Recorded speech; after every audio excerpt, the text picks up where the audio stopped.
लगने का मामला सामने आया है, जहां पर एक जनरल स्टोर में आग लगने से हड़कंप मच गया।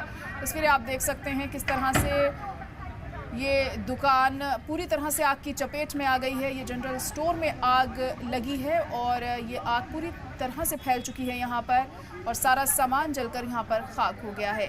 फिलहाल मौके पर दमकल की तमाम गाड़ियाँ पहुँची हैं, आग को बुझाने की कोशिश की जा रही है, लेकिन आग लगने की वजह अब तक साफ नहीं हो सकी है।